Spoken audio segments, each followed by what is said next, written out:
Hello बच्चों, कैसे हैं आप सब लोग। भाई मजेदार हो, जानदार हो, शानदार हो और जबरदस्त हो। तो बच्चा पार्टी आज हम लोग कवर करने वाले हैं बेटा, जो आपकी अरे नहीं नहीं सर, हम लोग कवर करने वाले हैं जो न्यू सिलेबस वाले बच्चों के लिए अमेंडमेंट्स आई हैं। सर न्यू सिलेबस वाले बच्चों के लिए जो अमेंडमेंट्स आई है, यानी कि सीएमएसएल के अंदर। यस, अमेंडमेंट जनरली अगर मैं बात करूं बेटा, तो आपके पेपर के अंदर अगर इन्होंने अपना खेल खेला तो 4 से 5 मार्क्स का एक क्वेश्चन अमेंडमेंट का देखने को मिल सकता है। ठीक है, तो हम लोग बात बात करेंगे अमेंडमेंट्स के बारे में। Let's go ahead, let's go. चलिए भाई शुरू करते हैं। तो इन सभी चैप्टर्स के अंदर अमेंडमेंट्स आई हैं। वैसे तो ठीक है, मैंने आपको जब आईसीडीआर पढ़ाया तो ये मैंने जब भी रिवीजन कराई है तो मैंने इन चीजों को कवर किया है। बट सो फार अब एक काम करते हैं, आगे आगे बढ़ते रहते हैं, छोटी छोटी सी अमेंडमेंट्स हैं, इनको कवर करते रहते हैं। सबसे पहली आई एससीआरए की अमेंडमेंट। एससीआरए की अमेंडमेंट के अंदर उन लोगों ने क्या बोला, कह रहा सर देखो वैसे तो मेरे पास कोई अमेंडमेंट है नहीं, पर जो कंपनीज एक्ट वाले भैया है ना, उन्होंने बोला है कि हमने सेक्शन नंबर 2 क्लॉज 45 की डेफिनेशन के अंदर जब हम सरकारी कंपनी की बात करते हैं, हमने उसको थोड़ा सा बदल दिया है।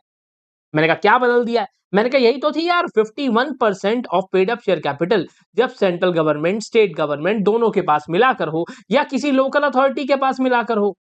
मैंने कहा यही तो पढ़ी है बच्चों ने, अब तुमने क्या बदल दिया इसके अंदर? कह रहा सर देखो, हमने बोला कि गवर्नमेंट कंपनी का मतलब जिसके अंदर not less than 51% of paid up share capital. मैं कहा यही तो थी। कह रहा आगे तो सुन लो, बाय सेंट्रल गवर्नमेंट। मैंने कहा अच्छा। कह रहा बाय स्टेट गवर्नमेंट। मैंने कहा अच्छा। कह रहा या तो एक स्टेट गवर्नमेंट या बाकी मिलाकर।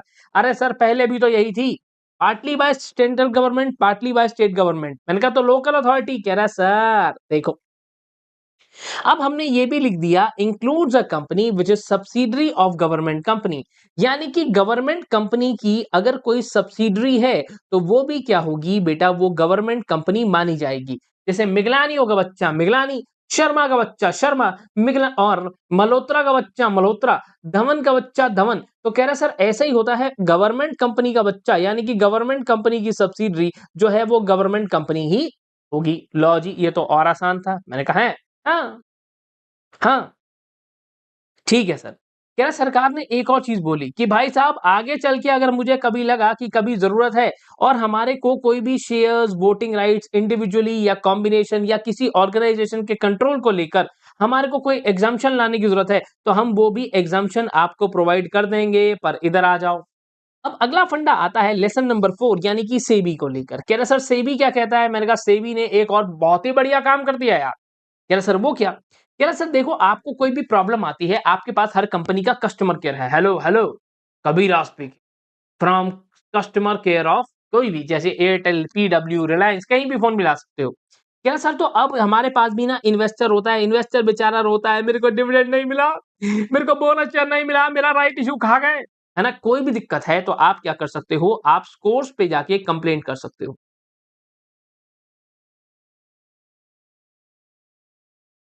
यहां पर जाकर आप कंप्लेंट फाइल कर सकते हो। मैंने कहा लो जी, ये तो बहुत बढ़िया हो गया। कह रहा ऐसा? मैंने कहा हाँ, आप कंप्लेंट फाइल कर सकते हो। ठीक है, तो इन्होंने बोला कि सर हमने एक कंप्लेंट रिड्रेसल फोरम जो बहुत टाइम पहले आपने ऑलरेडी पढ़ा है, जिसे स्कोर्स कहते हैं, लॉन्च कर दिया था 2011 में ही। ठीक है, जिसके ऊपर आपकी कोई भी लिस्टेड कंपनी हो बच्चों, इंटरमीडिएरी हो, कोई भी इंफ्रास्ट्रक्चर इंस्टीट्यूशंस हो, अगर आपके पास किसी की भी कंप्लेंट है, आप फटाफट से एक ही नंबर मिलाओगे स्कोर्स का। मैंने कहा ओके। कह रहा सर आपके पास अभी तक स्कोर्स के ऊपर सिस्टम चलता कैसे था? स्कोर्स के लिए गाइडलाइन क्या थी? दैट वाज नवंबर 7 2022 को एक सर्कुलर आया था, जिसे हम लोग कहते थे for processing of investor complaints को करके। कह रहा सर अब हमने जाके वो सर्कुलर ही बदल दिया। हमने बोला भाई नवंबर 7 2022 वाला जो सर्कुलर है ना, हटा इसको। मैंने कहा फिर? कह रहा सर हमने आपके लिए SEBI facilitation of grievances redressal mechanism amendment regulations 2023 लेकर आ गए। मैं कहा ओके। कह रहा अब ये जो तरीका है ना, जैसे आप बेटा कोई भी कंप्लेंट करते हो, कंप्लेंट का प्रोसेस होता है रिजॉल्व होने का, इस प्रोसेस को ही बदल दिया मैंने।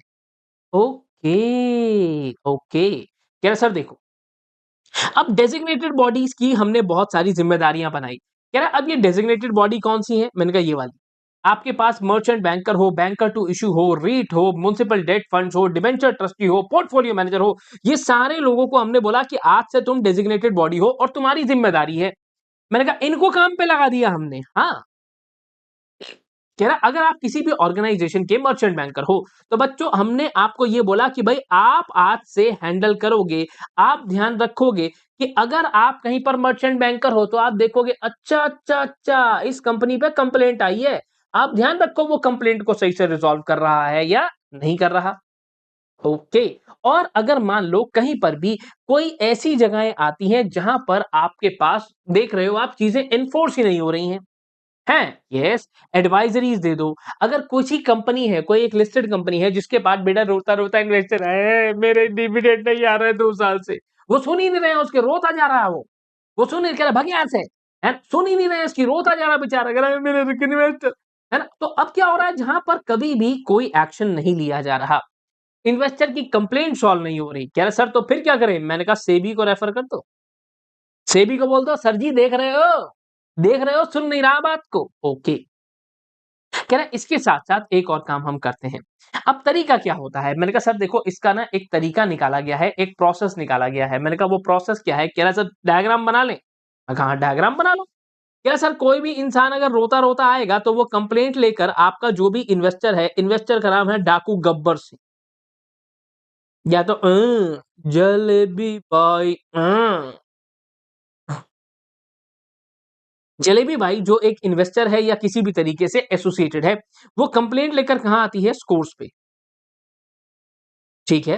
अब स्कोर्स जिस भी एंटिटी को लेकर इसने बोला कि मेरे को ना एयरटेल वाला डिविडेंड नहीं दे रहा। ओके, ठीक है, कोई बात नहीं। अब यहाँ पर स्कोर्स जो भी सामने कंसर्न्ड एंटिटी होगी उसको बुलाएगा। जैसे अगर पुलिस स्टेशन में जाकर आप कोई कंप्लेंट कर देते हो बेटा, तो पुलिस स्टेशन से सामने वाली पार्टी को फोन आ जाता है, हाँ भाई तुम्हारी कंप्लेंट आ रही है, कंप्लेंट आ रही है तुम्हारी। ओ कंसर्न्ड एंटिटी को यहाँ पर कंप्लेंट फॉरवर्ड कर दी जाएगी। अब यहाँ पर कंसर्न एंटिटी को बेटा सबमिट करनी होती है अपनी ATR. ATR stands for action taken report कि भाई तेरे को मैंने कंप्लेंट दी, तूने क्या एक्शन लिया कंप्लेंट में? बता बता बता क्या एक्शन लिया? कह रहा ओके, कह रहा सर तो यहाँ पर स्कोर्स पे विद इन 21 डेज इन्हें ये काम करना होता है, बताना होता है कि सर हमने ये एक्शन लिया और मोटा मोटा एटीआर सबमिट करने का तरीका यही है कि भाई आपने कंप्लेंट को रिजॉल्व कर देना है। ओके, कह रहा sir with in stipulated time ATR लेकर आ जाना, ये आपको कुछ ऐसी बात करता है। ठीक है। डेजिग्नेटेड बॉडी का क्या करना है इसमें? मैंने कहा डेजिग्नेटेड बॉडी ये बात का ध्यान रखेगी जैसे आप कहते हो मम्मी मैं पढ़ रहा हूँ, मुझे डिस्टर्ब मत करना। अब क्या होता है मम्मी बार-बार दरवाजा खोल-खोल के फिर भी देखते रहते हैं कि तुम पढ़ रहे हो या नहीं, कहीं फ़ोन तो नहीं चला रहे हो। तो डेजिग्नेटेड बॉडी क्या करती है? डेजिग्नेटेड बॉडी भी ऐसे ध्यान रखती रहती है कि 21 दिन में जवाब दे रहा ना? दे रहा दे दिया। 21 दिन में जवाब नहीं दिया तो कंप्लेंट कर देंगे इसकी।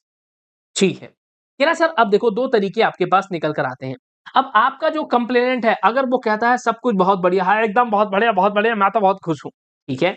अगर आपका कंप्लेनेंट इज़ सैटिस्फाइड, अगर वो सैटिस्फाई हो जाता है और कह रहा है सर बस सब बढ़िया सब एकदम बढ़िया भाई बढ़िया। कह रहा ओके और वो कहता है मुझे तो रिव्यू नहीं करवाना ना। कह रहा सर तो मतलब अब सीधा-सीधा अगर वो सैटिस्फाई है तो मतलब कंप्लेंट क्या हो गई बेटा रिज़ॉल्व हो गई। यानी कि कंप्लेंट क्या हो गई डिस्पोज़ ऑफ हो गई। मैंने कहा लो जी, ये भी बात ठीक है। कह रहा पर सर अगर वो सैटिस्फाई वो कहता नहीं है, कह रहा ना, जैसे वो कहता है ना कस्टमर केयर पे, अगर आप हमारी सुविधाओं से संतुष्ट हैं तो कृपया 1 दबाएँ, नहीं तो 2 दबाएँ। पहला तो भैया सैटिस्फाई हो गए तो अच्छी बात है और अगर सैटिस्फाई नहीं होते हो, if you are not satisfied तो क्या होने वाला है, कंप्लेनेंट सीधा-सीधा रिक्वेस्ट करेगा कि आ जाओ फर्स्ट रिव्यू हो जाए। जैसे वो नहीं होता अंपायर का फैसला आता है और भाई साहब ऐसे करके हम रिव्यू ले लेते हैं आईपीएल में आप लोग देखते हो। तो ठीक बेटा उसी तरीके से you can request for a review. Review yes within 15 calendar days from date of ATR. 15 दिन के अंदर-अंदर जो आपकी एटीआर की डेट है वहां से 15 दिन के अंदर-अंदर फर्स्ट रिव्यू के लिए आप डाल। ठीक है? तो कह रहा सर ठीक है। अब यहाँ पे इसका भी एक डायग्राम बना ले छोटा-सा। मैंने कहा वैसे तो जगह नहीं है मेरे पास, पर कोई बात नहीं बनाने की कोशिश करता हूँ। If any in particular complainant क्योंकि कंप्लेंट वो कर चुका है अब ये कंप्लेनेंट हो गया if this particular complainant is not satisfied if he is not satisfied तो विद इन 15 डेज 15 दिन कहां से एटीआर से he will file the same for review. अब ये फर्स्ट रिव्यू के लिए देगा फर्स्ट रिव्यू के लिए यस कह रहा सर फर्स्ट रिव्यू के लिए भेज देगा। कह रहा सर ओके।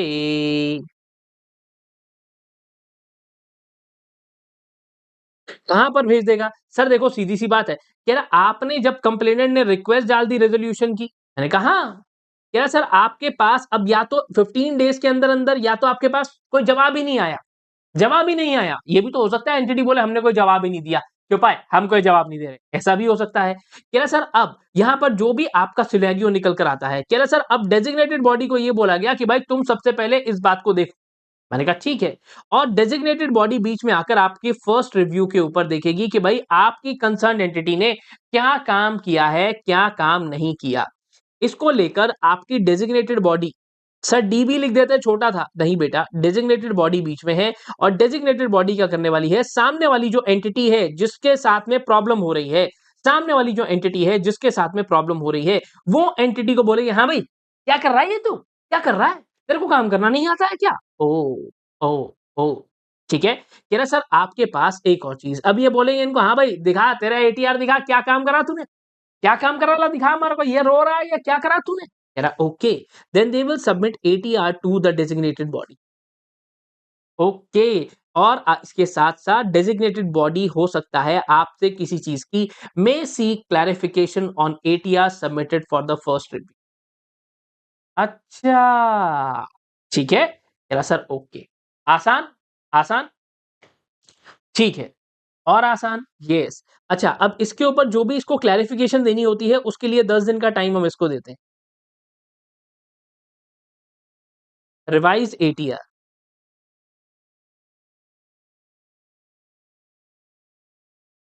डायग्राम थोड़ा गंदा हो गया, थोड़ा गंदा हो गया, कोई बात नहीं। डायग्राम थोड़ा गंदा हो गया तो कोई बात नहीं। क्या सर अब आपके पास जैसे हाई कोर्ट, सुप्रीम कोर्ट हम आगे बढ़ते जाते हैं, धीरे-धीरे, धीरे-धीरे कंप्लेंट करते जाते हैं, करते जाते हैं, करते जाते हैं। एक-एक लेवल और आगे बढ़ाते जाते हैं। अब यहाँ पर भी क्या हो रहा है बेटा, अब यहाँ पे फिर से फंडा आया। कह रहा सर अब आपके पास ना, है ना, आपके पास जो कंसर्न्ड बॉडी से एटीआर आ गया। अब फिर से कह रहा सर आपके पास जो कंप्लेनेंट है वो कह रहा है कि सेकंड रिव्यू भी ले सकते हो आप। मैंने कहा है? कह रहा हाँ, कह रहा देखो अब आपके पास जो कंप्लेंट करने वाला बंदा है उसके पास 2 रास्ते होंगे। उसने फर्स्ट रिव्यू लिया वो सैटिस्फाई हो गया। उसने कहा चल ठीक है यार, पहले वाले में तो नहीं मान रहा था, दूसरे वाले में जो काम इसने कर दिया अब ठीक है। अगर अब वो सैटिस्फाई फिर से नहीं होता, अगर वो फिर से सैटिस्फाई नहीं होता, तो वो सेकंड रिव्यू के लिए डाल सकता है। ओके, अगर सैटिस्फाई होगा तो कंप्लेंट क्या हो गई? Dispose of. तो कंप्लेंट हो गई डिस्पोज ऑफ। पर अगर सेकंड रिव्यू पे वो आ जाता है तो मतलब वो सैटिस्फाइड नहीं है।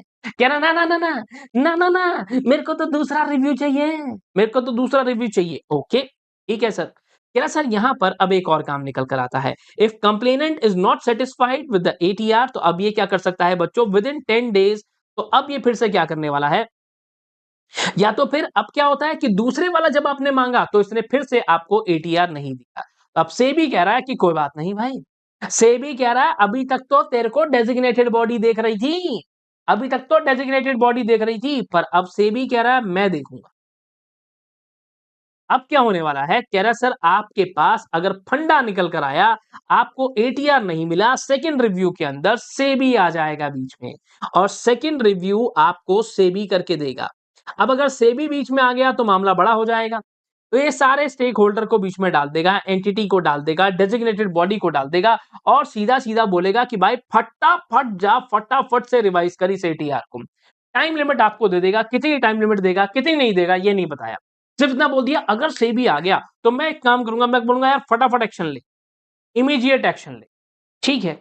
इसके लिए अब बहुत बार जो भी एटीआर आपने सबमिट करी है उस एटीआर को रिव्यू भी किया जाएगा, आपको ये बोला जाएगा इसको बदल कर लाओ। क्या सर अब यहां पर बेटा फाइनल फैसला सेबी के हाथ में आ जाता है। जब अब आपके डिस्पोज ऑफ करने से कुछ नहीं होगा, सेबी डिसाइड करेगा कि क्या करना है। सेबी बोलेगा बोल तेरे साथ क्या सलूक किया जाए, छोड़ दिया जाए, मार दिया जाए, डिस्पोज ऑफ कर दिया जाए, क्लोज कर दिया जाए, क्या कर दिया जाए। कह रहा ओके। कह रहा सर अगला फंडा, कह रहा अगर आप एक लिस्टेड कंपनी हो बच्चों, ध्यान से देखना, अगर आप एक लिस्टेड कंपनी हो बेटा और आप उसके बाद इन्वेस्टर की कंप्लेंट को फुलफिल करते ही नहीं हो, आप कह रहे हो ना ना ना ना ना हमसे ना हो पाएगा। मैंने कहा तुमसे ना हो पाएगा, कह रहा हाँ हमसे ना हो पाएगा।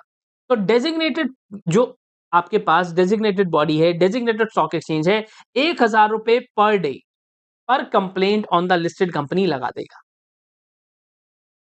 1,000 रुपया रोज का, रोज की रोज हर एक कंप्लेंट पे 1,000 रुपया रोज का। हाँ, हाँ। कह रहा सर देखो, आपके पास जो भी ये डेजिग्नेटेड स्टॉक एक्सचेंज है, 1 मिनट ऐसा कर लेते हैं। आपके पास जो डेजिग्नेटेड स्टॉक एक्सचेंज है बच्चों, वो क्या करने वाला है, वो आपका जो भी ऑर्गेनाइजेशन है, जो भी लिस्टेड कंपनी है, इस लिस्टेड कंपनी के ऊपर पेनल्टी लगाएगा and they will tell him, he will tell them about levy of fines. ठीक है।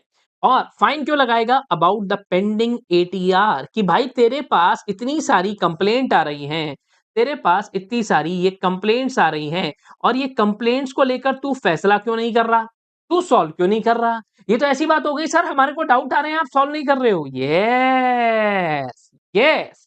कह रहा सर अब यहाँ पे क्या करना होता है, विद इन 15 डेज, जैसे ही ये आ गया मैम मैटर आपके पास, तो विद इन 15 डेज यहाँ पर आपके पास पेंडिंग कंप्लेंट्स हैं, कह रहा है 15 दिन के अंदर अंदर there will be payment of fines.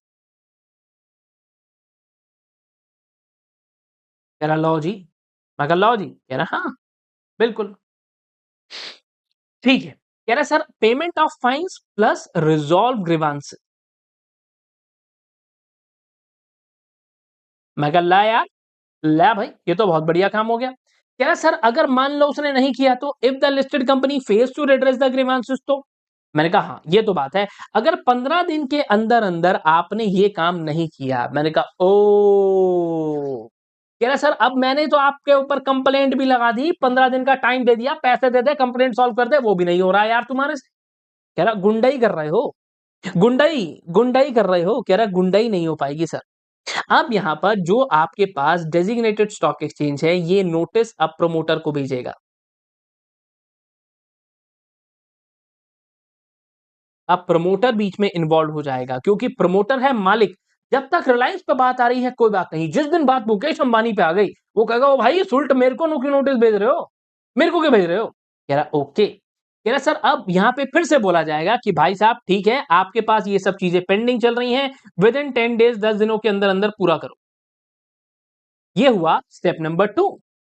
कह रहा ओके ओके ओके ओके। कह रहा सर अब ये प्रमोटर भी निकम्मा है, अगर ये प्रमोटर भी निकम्मा निकला, ये भी बदमाश निकला, ये कह रहा असली बदमाश तो मैं ही हूं। कह रहा अच्छा, अब अगर तुमने यहां भी बात नहीं मानी, तो डीएससी कह रहा है मैं डिपॉजिटरी को बोलकर सारी प्रमोटर की शेयर होल्डिंग को, जितना भी पैसा तुम्हारे पास, जितने भी शेयर्स तुम्हारे पास हैं, सबको क्या कर देंगे, फ्रीज कर देंगे, ठंड कर देंगे, सब में ठंड लगा देंगे सर, सब में ठंड लगा देंगे। हाँ, हाँ।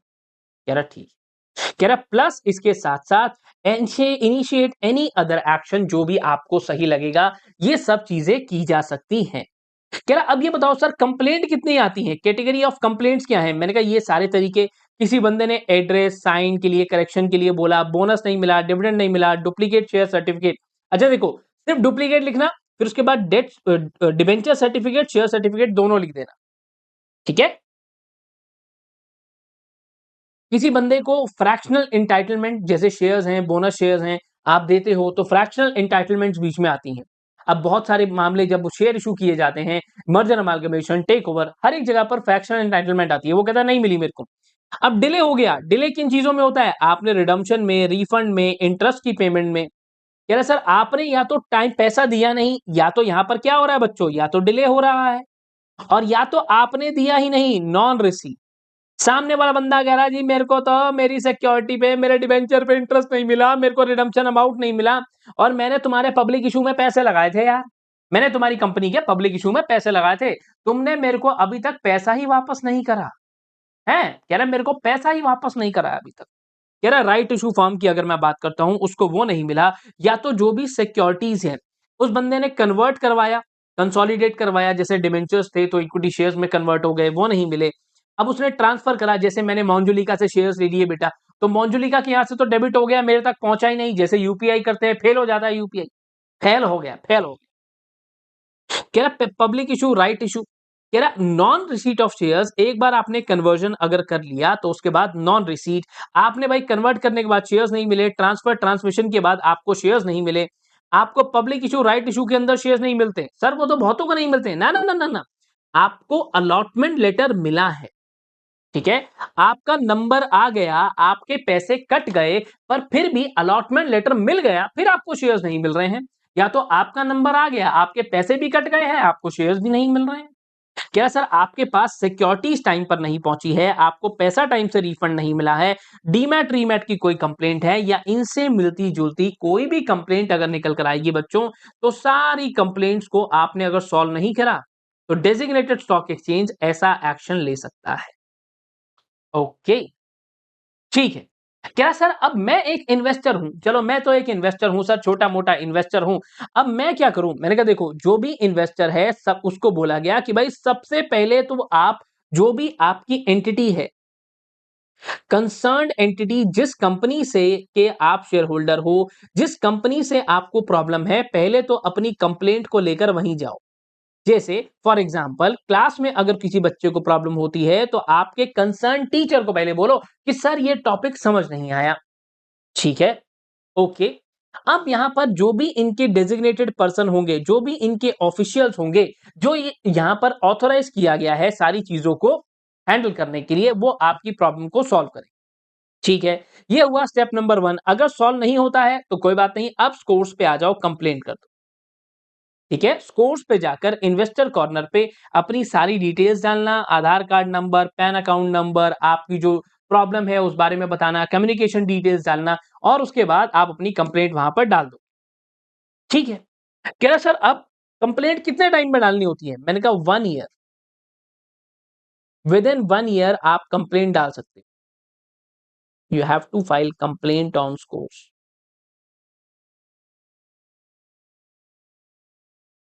Okay, within a period of 1 year from the date of occurrence of action.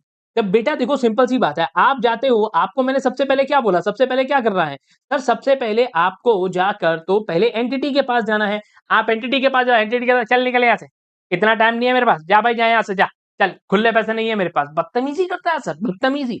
अब यहाँ पर 1 ईयर, जहां 1 ईयर आपने, जब आप एंटिटी के पास गए और उसने रिजेक्ट कर दिया, अच्छा जब उसने रिजेक्ट कर दिया सीधा सीधा, या तो फिर जब आपने कंप्लेंट करी and you are not satisfied with the reply of concern entity, आप गए हो पर आप उसके जवाब से खुश नहीं हो ना, कह रहा सर अच्छा अब एक और चीज का ध्यान रखना, ये लिमिटेशन पीरियड आपका है, 1 साल के बाद अगर आप जाओगे तो हो सकता है सेबी आपकी कंप्लेंट को रिजेक्ट कर दे, कुछ चीजें ऐसी। अब एक और question, the following types of complaints court से डील नहीं होती, सबसे पहली कौन सी, जो अनलिस्टेड कंपनी है, जो डीलिस्टेड कंपनी है, उनकी हम बात करें तो, ठीक है, जो dissemination board of stock exchanges हैं, जहां पर हमने बात करी है बहुत पहले भी, डिसेमिनेटेड बोर्ड्स पुराने वाले, बहुत पहले की चीजें ऐसे होती थी, कह रहा अच्छा अब इसके साथ ही साथ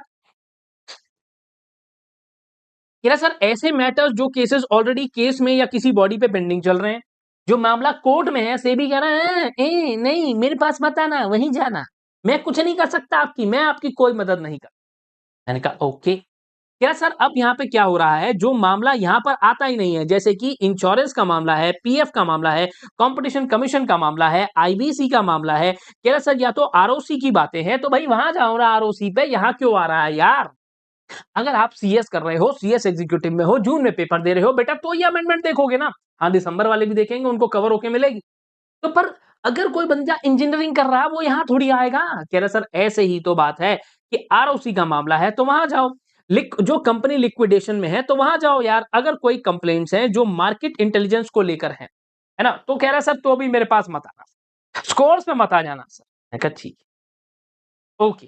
क्या अच्छा सर एक चीज और बताओगे, हाँ, फर्स्ट रिव्यू कौन हैंडल करता है, डेजिग्नेटेड बॉडी, अब मेरे पास डेजिग्नेटेड बॉडी है ही नहीं तो, ओ नहीं है कोई बात नहीं, से भी कह रहा तेरा भाई है ना, तेरे भाई जैसा कोई हार्ड डिस्क नहीं है, कह रहा हम खुद देख लेंगे, ठीक है सर, ठीक है सर खुद देख लेंगे, कह रहा हाँ, कह रहा इसी के साथ बात खत्म, कह रहा इसी के साथ बात खत्म, छोटा सा एक सर्कुलर जो कि 2023 में आया था, अगर आपको देखना हो, और ये इफेक्टिव हो गया, अब विल इफेक्ट फ्रॉम 1 यार, अच्छा ओके, आया था कब, नवंबर में, इफेक्टिव हो चुका है, जब आप मेरे साथ ये वीडियो देख रहे हो तब तक ये इफेक्टिव हो चुका है।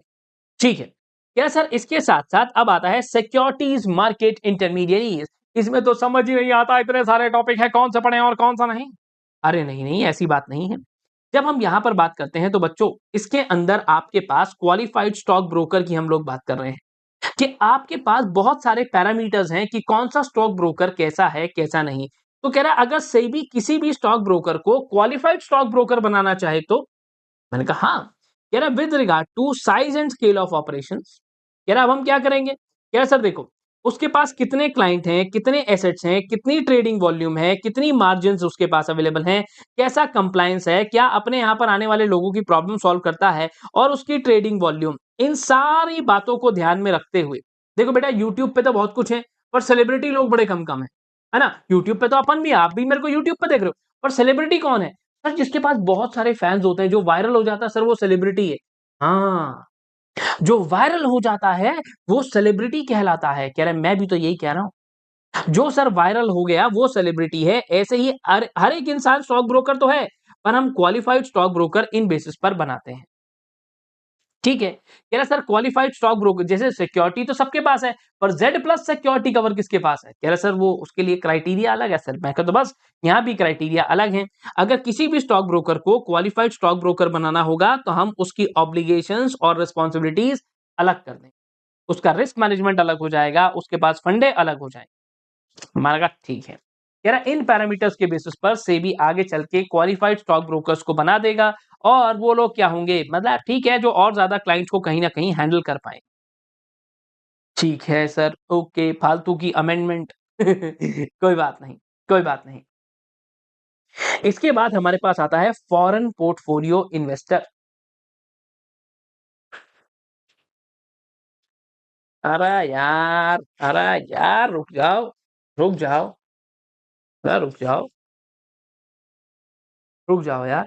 नहीं, कह रहा सर अब अगर मैं बात करता हूं यहां पर फॉरेन पोर्टफोलियो इन्वेस्टर यानी कि अब अमेंडमेंट आई और हमने ये बोला बेटा कि अगर फॉरेन पोर्टफोलियो इन्वेस्टर कोई भी है तो वो क्या करने वाला है। कह रहा सर अगर आपको ऐसी कोई भी एप्लीकेशन लगानी है, ठीक है, तो आप क्या करोगे, आप अपनी एप्लीकेशन लगाओगे डेजिग्नेटेड डिपॉजिटरी पार्टिसिपेंट।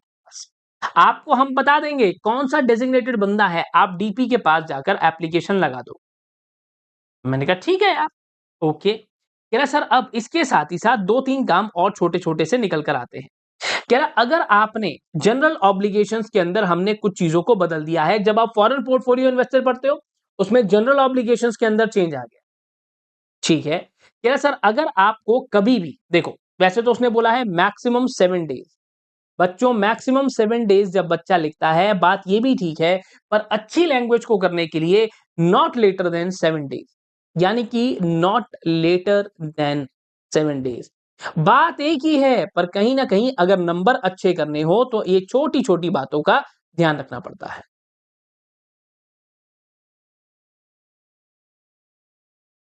देखो, अगर आपके फॉरेन पोर्टफोलियो इन्वेस्टर को कहीं न कहीं ये लगता है कि उसने कोई भी एक फ़ॉल्स या मिसलीडिंग इन्फॉर्मेशन बीच में डाल दी है। मैंने कहा है ऐसा? हाँ, कह रहा सर अगर इस बंदे को ऐसा लगता है कि फ़ॉल्स और मिसलीडिंग इन्फॉर्मेशन इसने बीच में डाल दी है, तो कह रहा भाई कोई बात नहीं, कोई बात नहीं, फटाफट से आ जा, फटाफट से आके हमारे को बता दे। हैं? हाँ। कह रहा सर इसके अलावा अगर इस बंदे को फिर लगता है कि कहीं न कहीं देयर इज़ अ डायरेक्ट और इनडायरेक्ट चेंज इन ओनरशिप, आपकी डायरेक्ट या इनडायरेक्ट चेंज ऑफ ओनरशिप अगर कहीं पर हुआ है और आपको ये चीज़ अगर देखने को मिलती है, तो 7 दिन के अंदर-अंदर फटाफट दौड़ो, भागो और हमारे को बताओ।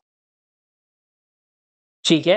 कह रहा सर इसके साथ ही साथ अगर ऑर्गेनाइजेशन पे कोई भी पेंडिंग लिटिगेशन निकल कर आ जाती है, कोई भी मैं कहता हूँ कोई पेंडिंग लिटिगेशन, कोई प्रोसीडिंग, इंस्पेक्शन ये सब निकल कर भी आ जाता है, तो भाई कोई बात नहीं, तू फटाफट से यार हमारे को बता दियो यार। ठीक है? को तू फटाफट से एकदम दौड़ के आ और हमारे को अपनी जनरल रिस्पांसिबिलिटीज़ में ये सारी बात तो पहले से बता। और दूसरी बात है अगर नहीं बताया, तेरे साथ ऐसा कुछ हो भी गया तो 7 दिन का टाइम दे रहा हूँ, फटाफट से मेरे को बता दियो, देरी मत करियो देख। देरी करेगा तो अच्छा नहीं है तेरे लिए। मैं कहा लाओ, ये भी आसान है। कह रहा सर अब इसके साथ ही साथ यहाँ कुछ मज़ेदार नहीं है। यहाँ भी, यहाँ भी, यहाँ भी ठीक है, इधर आते हैं हम लोग। आईसीडीआर रेगुलेशंस, वैसे तो जब मैंने आपको आईसीडीआर की रिवीजन करवाई, ठीक है, तो मैंने आपको ये चीज कराई भी थी, पर मुझे नहीं पता कि कितने बच्चे आईसीडीआर रिविजन्स की सिद्धांत बैच की वीडियो को देख भी रहे हैं, पता चले हम तो जा रहे थे, है ना, ऐसे कर रहे हो कहीं। एनीवेज एनीवेज आगे चलते हैं। क्या सर, अब आपके पास आता है एक अंडरराइटिंग। बेटा अगर कोई भी कंपनी आती है और वो कंपनी आकर कहती है मुझे पब्लिक इशू लेकर आना है, तेरे भाई जैसा कोई हार्ड डिस्क नहीं है, जनता जानती है। जनता जानती है तेरे भाई को, तेरी कंपनी में पैसे लगाएंगे, सब बंदे 100-100 रुपए भी लगाएंगे तो 150 करोड़ की आबादी है, सोचो कितना अमीर हो जाऊंगा मैं। मैंने कहा हाँ, हाँ, ठीक है, ठीक है। मैंने कहा अब रही बात दूसरी कि पब्लिक इशू के लिए बेटा अगर कोई भी कंपनी कितना भी पब्लिक इशू लेकर आए तो हमें चाहिए मिनिमम सब्सक्रिप्शन 90% का। जैसे हमारे को हर पेपर में पास होने के लिए कम से कम 40 नंबर चाहिए, एग्रीगेट 50 चाहिए, पब्लिक इशू को पास होने के लिए कितने चाहिए, मिनिमम 90%। कह रहा ओके। कह रहा सर अब आपको ये बोला गया कि अगर कोई भी इशूअर है, ठीक है, आईपीओ लेकर आए चाहे एफपीओ लेकर आए, मुझे मतलब नहीं, ठीक है। कह रहा सर तो अब हमें क्या करना है, आपका मिनिमम सब्सक्रिप्शन ये है। कह रहा सर आपको अंडर सब्सक्रिप्शन ना हो जाए तो आप क्या करते हो, एक अंडर राइटिंग एग्रीमेंट पहले ही कर लेना, मर्चेंट बैंकर के साथ, स्टॉक ब्रोकर के साथ, किसी के भी साथ पहले फैसला कर लेना कि भाई कौन मेरा अंडर राइटर बनेगा।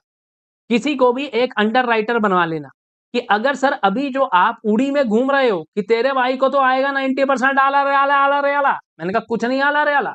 मैं कहा देख लेंगे देख लेंगे देख लेंगे। कह रहे सर अगर आपके पास कोई भी अंडर राइटर है तो पहले ही प्राइस के ऊपर डिसाइड कर लेना, पहले ही डिसाइड कर लेना कितनी सिक्योरिटीज, नंबर ऑफ सिक्योरिटी कितनी लेगा भाई तू अंडर राइटर, प्राइस। कह रहा है जिस रेट पर इस अंडर राइटर को पैसा दे रहे हो, शेयर इसको दे रहे हो, कह रहा है वो शेयर का कभी भी चीजें अलग अलग नहीं होंगी, सेम रहेंगी सर। मैंने कहा अच्छा, ठीक है। कह रहा सर और ध्यान से ये अंडर राइटर की सारी बातें प्रोस्पेक्टस में भी लिख देना, और अंडर राइटर को बोल देना कि भाई देख ले तेरे को मम्मी कसम है अंडर राइटर के तरीके से ही शेयर खरीदेगा, कहीं तू जाके पब्लिक इशू में ही चुपचाप अपनी जेब में डालता रहा है, ऐसे ही खरीदेगा बस। मैंने कहा ठीक है। अब आपका जो भी ऑफर है, चाहे आप अदर देन बुक बिल्डिंग पे जा रहे हो, कह रहा सर किसी भी तरीके से जा रहे हो, ये सेम चीज को फॉलो करना मत भूलना। ओके। क्या सर मिनिमम सब्सक्रिप्शन जितना, यस अंडर राइटर को बोला गया कि तुझे भाई कम से कम मिनिमम सब्सक्रिप्शन जितना अपने को पास तो कराना पड़ेगा, पास कराना पड़ेगा, कह रहा पास तो कराना पड़ेगा। कह रहा अगर कोई भी इशूअर अगर है पब्लिक इशू लेकर आता है, कैसे, बुक बिल्डिंग प्रोसेस से, पब्लिक इशू लेकर आता है कहां से, बुक बिल्डिंग प्रोसेस से, तो आपको अंडर राइट करवाना पड़ेगा। मैंने कहा हाँ। कह रहा सर अब ध्यान रखना बुक बिल्डिंग से जा रहे हो तो क्या करना होता है बेटा, एटलीस्ट 75%, एटलीस्ट 75% किसको देना है, क्यूआईबी को देना होता है। कह रहा सर एक और बहुत छोटी सी बात का ध्यान रखना कि जब भी आप अपना प्रोस्पेक्टस फाइल करोगे उससे पहले अंडर राइटिंग एग्रीमेंट कर लेना, जैसा मैंने आपको बच्चा पार्टी पहले भी बताया है बच्चों। कह रहा सर अच्छा अब एक और चीज का बहुत सिंपल तरीके से ध्यान रखना कि अगर हम लोग कभी भी बात करते हैं इशू को अंडर राइट करवाने की, तो कह रहा सर इशू को अंडर राइट तो करवा लो पर एक छोटे से फंडे का, बहुत सिंपल से फंडे का ध्यान रखना है। मैंने कहा वो क्या, कह रहा सर अगर आप कभी भी ये काम कर रहे हो, ये काम before filing of red Harding prospectus हो जाना चाहिए। प्रोस्पेक्टस फाइल करोगे सेबी के पास, आरओसी के पास, स्टॉक एक्सचेंज के पास, भाई उनसे पहले पहले फैसला कर दो कि किसको अंडर राइटर बनाओगे किसको नहीं। मैंने कहा ओके। अंडर राइटिंग एग्रीमेंट जब भी आप करने वाले हो तो बच्चा पार्टी उसके अंदर पहले से ही फैसला कर लेना कि कितने शेयर्स ये बंदा हमारे से बाय करेगा, किस प्राइस पे बाय करेगा, प्राइस जिस पे अंडर राइटर बाय कर रहा है, जिस पे आईपीओ में आप ऑफर कर रहे हो, दोनों प्राइजेस सेम होने वाले हैं, मैक्सिमम नंबर ऑफ सिक्योरिटीज और साथ ही साथ प्राइस। ठीक है।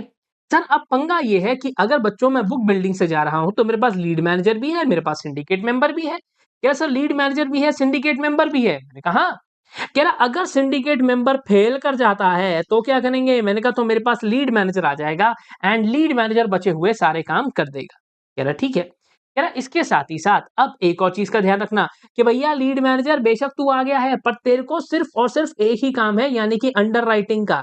कहीं तूने सोचा कि चल यार अंडर राइटिंग में तो कुछ बन नहीं रहा है, कंपनी तो ताबड़तोड़ काम कर रही है, पर आप कह रहे हो कुछ बन नहीं रहा, कुछ बन नहीं रहा, यार चुपचाप शेयर खरीद ले, चुपचाप चार्ली वाला काम नहीं करना, चुपचाप चार्ली वाला काम तो बिल्कुल भी नहीं करना है बच्चों। कह रहा ओके। कह रहा अगर कभी भी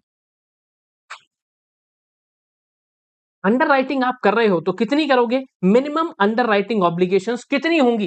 कह रहा सर जो आपका अमाउंट ऑफ मिनिमम सब्सक्रिप्शन है। अल्टीमेटली बच्चों जैसे हमारे को बेटा पास होने के लिए एक सब्जेक्ट में 40 और एग्रीगेट में 50 चाहिए। कह रहा सर बिल्कुल ऐसा चाहिए।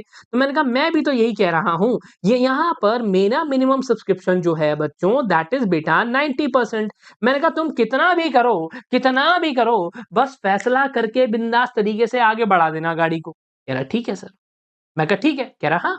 कह रहा सर अच्छा अब एक और चीज़, कह रहा आपके पास अगर कभी भी आप किसी भी हाल में बोनस इश्यू लेकर आओगे, तो बोनस इश्यू के लिए भी स्टॉक एक्सचेंज पे जाके पहले अप्रूवल ले लेना कि सर प्रिंसिपल अप्रूवल दे दो, कल को शेयर होल्डर आएगा ट्रेडिंग करने के लिए, जब हम शेयर होल्डर को बेटा free, free, free, free, free बाँट रहे हैं अगर शेयर्स तो शेयर होल्डर आएगा, बोलेगा कि ये मेरे शेयर हैं, बिकवा दो स्टॉक एक्सचेंज पे, तो स्टॉक एक्सचेंज से इन प्रिंसिपल अप्रूवल लेना और बोनस शेयर्स को किसी भी हाल में फिजिकल फॉर्म में हम लेकर नहीं आ सकते, वो भी डीमैट फॉर्म में आएँगे।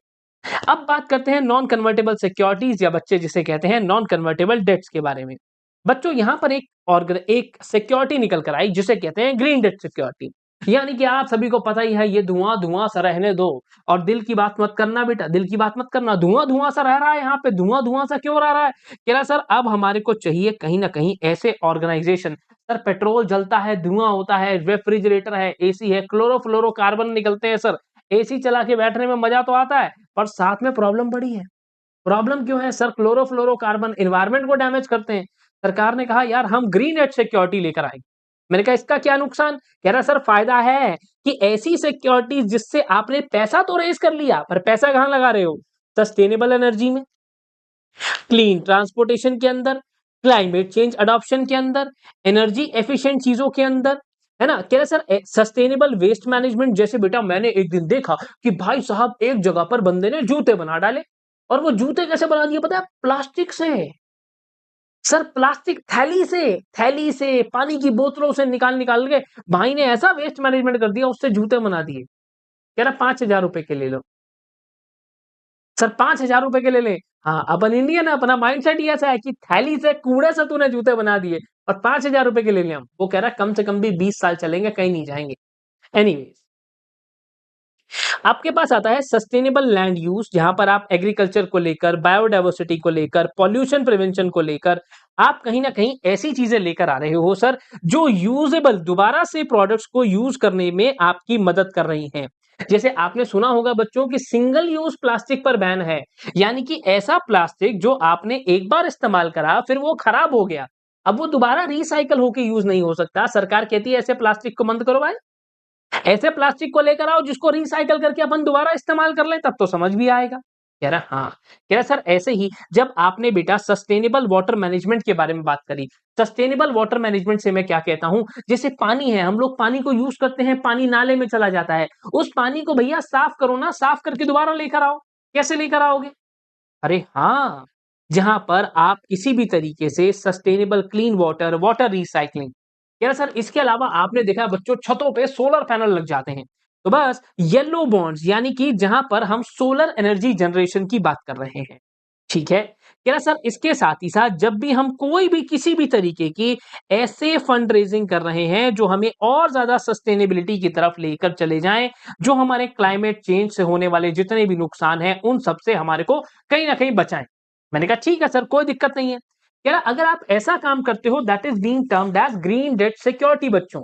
लो यार, ये तो बहुत बढ़िया काम है। कह रहा सर अगर कभी भी हम ऐसा करेंगे अगर कोई भी इंसान जहाँ पर आप पढ़ते हो right to recall prior to maturity यानी कि मैच्योरिटी की तारीख आए, मैच्योरिटी की तारीख आने से पहले आप ये काम करते हो, तो कह रहा है सर आपकी मैच्योरिटी की तारीख कब है 2025 में, उससे पहले ही आप रिडीम करते हो, तो जितने भी हमारे एलिजिबल शेयर होल्डर्स हैं, एलिजिबल सिक्योरिटी होल्डर्स मैं कहूँगा, ठीक है? जितने भी होल्डर ऑफ सिक्योरिटीज़ हैं, हमारे यहाँ के डिबेंचर ट्रस्टी वाले भैया क्या करेंगे, इन सबको नोटिस भेजेंगे। नोटिस भेजेंगे। हाँ, जैसा एजीएम का नोटिस होता है, ठीक उसी तरीके से यानी कि 21 डेज़ बिफोर 21 डेज बिफोर। हाँ, कह रहा सर जब आपका ये राइट एक्सरसाइजेबल है उससे 21 दिन पहले आपको ये काम करना है। अब ये जो एलिजिबल होल्डर हैं इनको नोटिस जाएगा कैसे? कह रहा सर 2 तरीके हैं। अगर उन लोगों ने अपना ईमेल आपके पास रजिस्टर कर दिया, जैसे बेटा इंस्टीट्यूट का कम्युनिकेशन कैसे आता है? ईमेल से। तो कह रहा सर सॉफ्ट कॉपी आ जाएगी, और आपने अगर ईमेल रजिस्टर नहीं किया तो आपके घर घर पे हार्ड कॉपी हम भेज देंगे, यानी कि नोटिस फिजिकल फॉर्म में आ जाएगा। कह रहा सर ठीक है। अब अगर कभी भी ऐसा मामला निकल कर आता है, non convertible redeemable preference shares, non convertible, convert नहीं होंगे और आप रिडीम कर रहे हो ऐसे प्रेफरेंस शेयर्स को, तो कह रहा सर अब क्या करें? मैंने कहा सर ऐसा पीरियड ऑफ जो ओपन है that will be remain open कम से कम मिनिमम 3 से मैक्सिमम 10 वर्किंग डेज।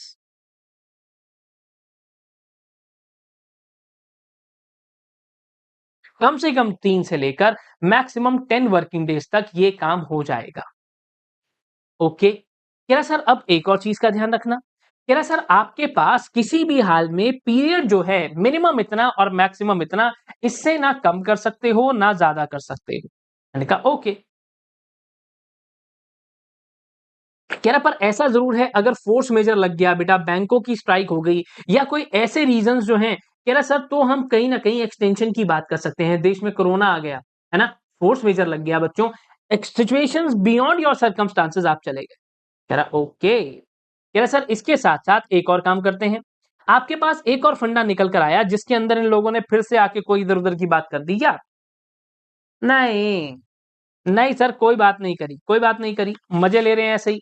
केएमपी की डेफिनेशन आप सबने पढ़ी है, और सीनियर मैनेजमेंट के अंदर उन लोगों ने बोल दिया कि जो भी ऑफिसर्स या मेंबर्स हैं जो हमारी कोर मैनेजमेंट टीम के अंदर आते हैं, बेटा सीनियर मैनेजमेंट के अंदर बोर्ड ऑफ डायरेक्टर्स नहीं आते।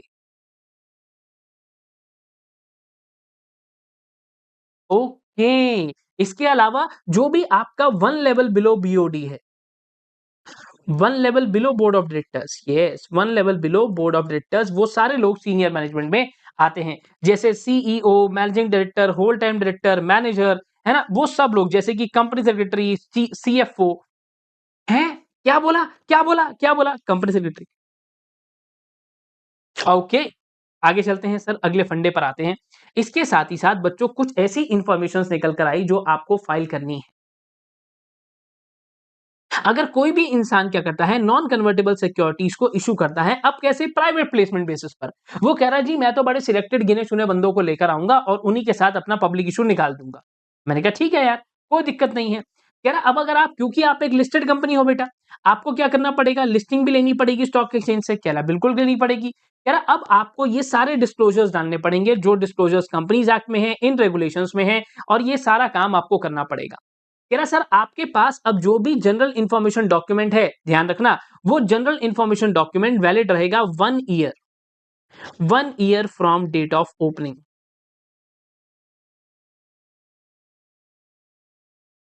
1 year from date of opening, yes. कह रहा सर 1 साल तक इस डॉक्यूमेंट को मैं वैलिड मानकर चलूंगा कि भाई ये पूरी की पूरी जो इंफॉर्मेशन आपके पास प्रोवाइड हो रही है, ये इन्फो 1 साल तक बच्चों, पूरे 1 साल तक वैलिड रहने वाली है। मैंने कहा ओके। कह रहा अच्छा सर देखो अब 1 साल तक अगर वैलिड रहने वाली है तो बच्चों 1 साल के बीच में तो न जाने कितनी बार अमेंडमेंट आ जाती है सर, हमारा अटेम्प्ट 2 बार आ जाता है। Yes, yes. तो अगर यहां पर कोई भी चीजें अगर बदलती हैं तो आप एक इंफॉर्मेशन डॉक्यूमेंट बीच में डाल सकते हो।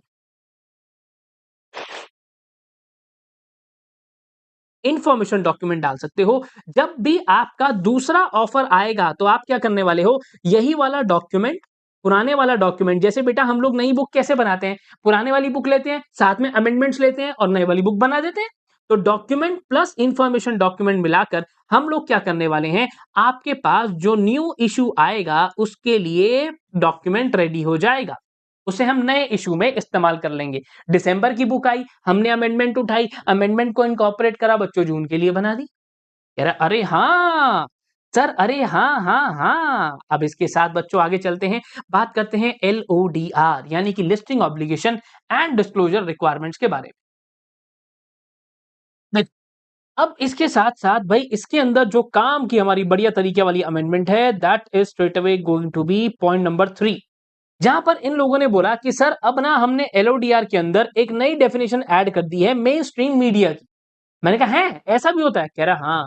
कह रहा सर ये बड़ी दिक्कत हो रही है कि बाजार में कोई भी खबर आ जाए, है ना, खबर आ जाए, कंपनी को पता नहीं, बाजार में रूमर फैल रहे हैं और रूमर के फैलते-फैलते दूसरे बंदे फायदा उठा गए स्टॉक का। कह रहा अब यहाँ पे कौन है मेन स्ट्रीम मीडिया के अंदर? मैंने कहा कोई भी न्यूज़पेपर वाली कंपनी। कह रहा कोई भी नया चैनल जो भी किसी भी तरीके से सरकार ने परमिट कर रखा है। कह रहा परमिट कर रखा है। हाँ, ऐसा नहीं कोई यूट्यूब पे चैनल आ गया। कह रहा सर कोई भी न्यूज़ वाला या करंट अफेयर्स कंटेंट वाले जिनको हमने इंफॉर्मेशन टेक्नोलॉजी एक्ट के अंदर डिफाइन कर दिया। कोई भी न्यूज़ चैनल जो सिमिलर तरीके से रजिस्टर्ड है या रेगुलेटेड है, चाहे वो इंडिया में है, इन ज्यूरिसडिक्शन आउटसाइड इंडिया। ऊपर वाले तीनों में बच्चों हमने इंडिया के लोगों की बात करी है, इंडिया में रजिस्टर्ड लोगों की बात करी है। पर हमने इसके साथ इन न्यूज़ चैनल को भी इंक्लूड कर दिया, जैसे कि जो इंडिया के बाहर के हैं। शायद आपने नाम सुना हो बीसीसी, ठीक है? अरे कुछ उल्टा-सीधा नहीं है भई। अब इसके साथ ही साथ इन लोगों ने बोला भैया तुम्हारे पास होना चाहिए कंप्लायंस ऑफिसर, ठीक है?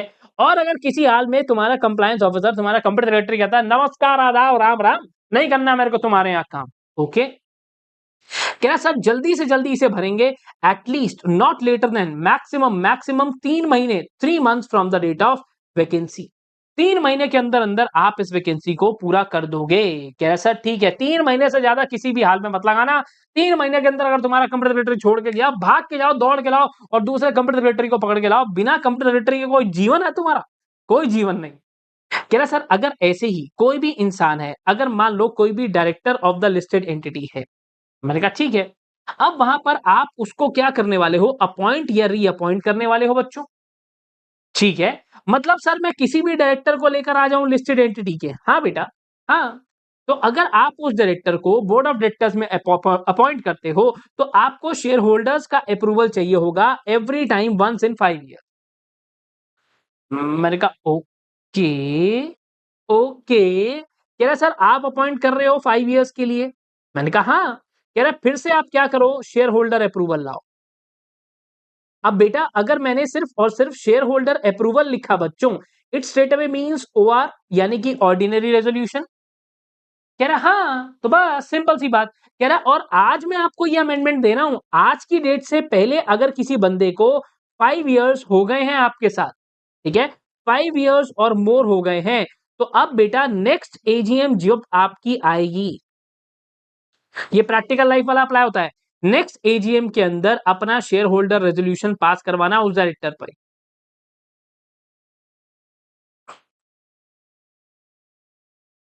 ठीक है सर, बढ़िया। मैंने कहा यस, बढ़िया।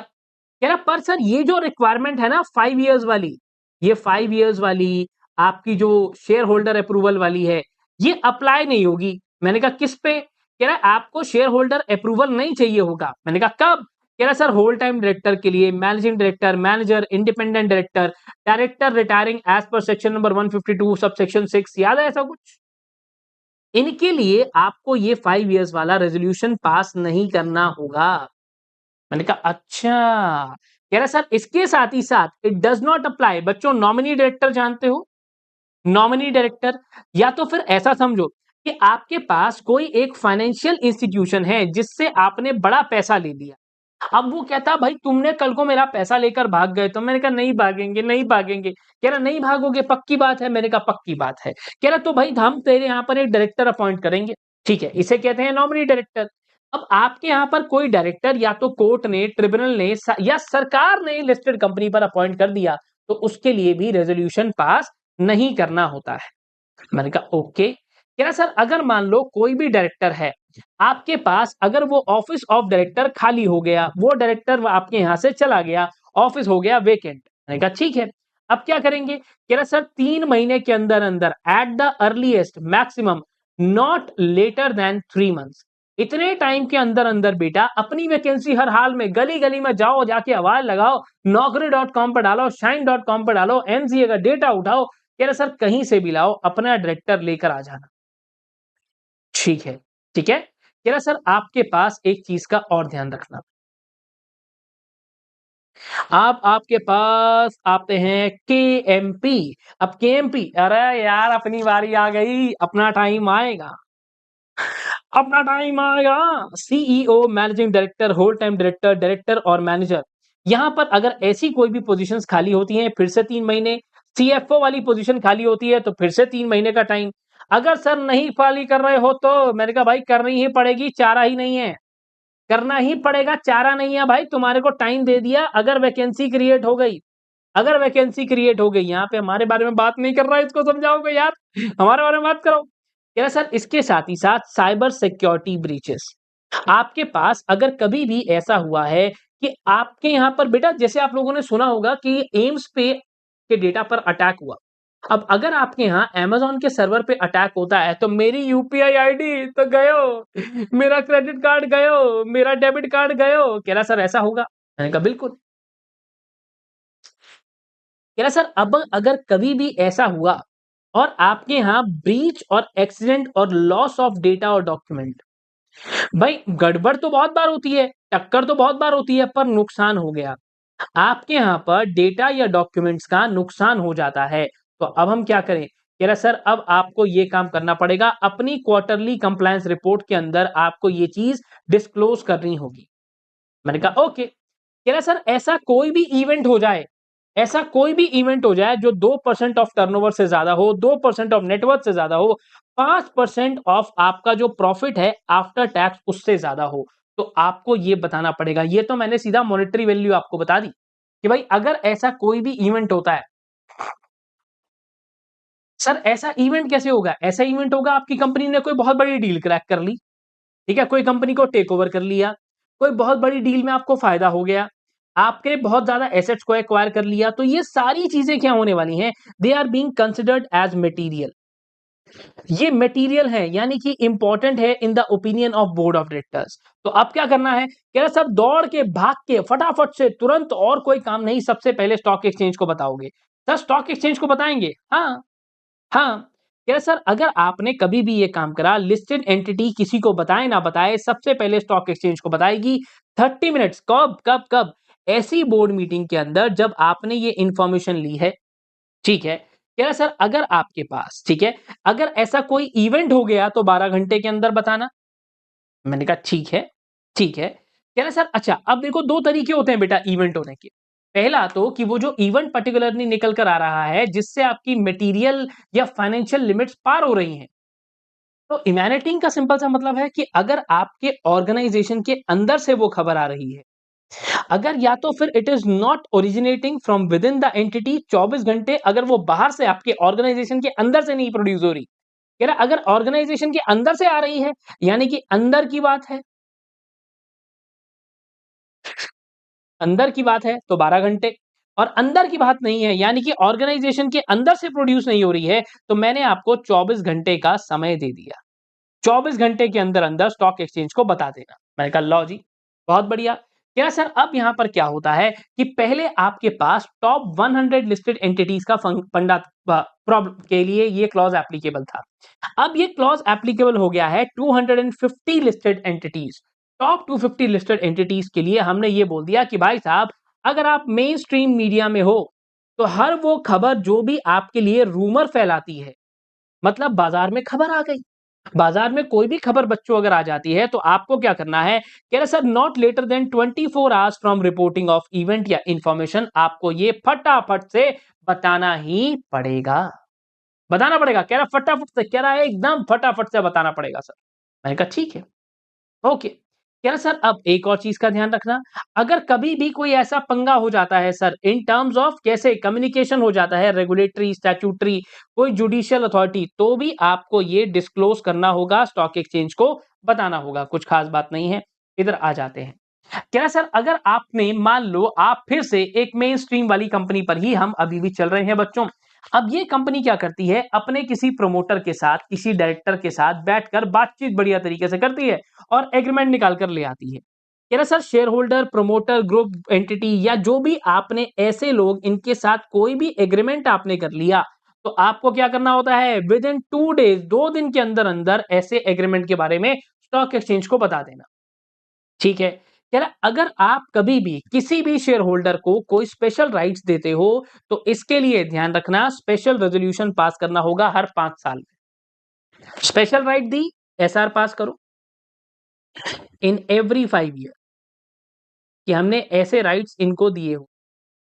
यानी कि sir equity share with differential voting right पे फर्क आ जाएगा अब। हाँ, हाँ, ये नहीं कि एक बार इश्यू करके छोड़ दिया, अब हर 5 साल में बार-बार पूछते रहो। ठीक है सर। अब इसके साथ ही साथ जो भी आपके यहाँ पर फाइनेंशियल रिजल्ट्स निकल कर आते हैं, कह रहा सर आपके पास लिस्टिंग हो गई, लिस्टिंग होने से पहले तो हम आपको जानते ही नहीं। कौन हो आप? कहाँ से आए हो? हम नहीं जानते। मैंने कहा अच्छा। कह रहा अब मैं आपको जानता हूँ, चाहे क्वार्टरली हो या चाहे फाइनेंशियल ईयर इमीडिएटली प्रीसीडिंग, जिस साल आपने अपने फाइनेंशियल जो आपका आईपीओ आया, ठीक है? आईपीओ आ गया, तो कह रहे सर अब फंडा आपके ऊपर अप्लाई हो जाएगा। यानी कि क्वार्टरली रिजल्ट्स की बात करूँ तो विदिन 45 डेज़, 45 दिन के अंदर-अंदर फ्रॉम द कंसर्न्ड क्वार्टर, और अगर फाइनेंशियल ईयर की बात करूं तो 60 डेज, 7 दिनों के अंदर अंदर फ्रॉम द कंसर्न क्वार्टर आपको ये काम करना ही होगा।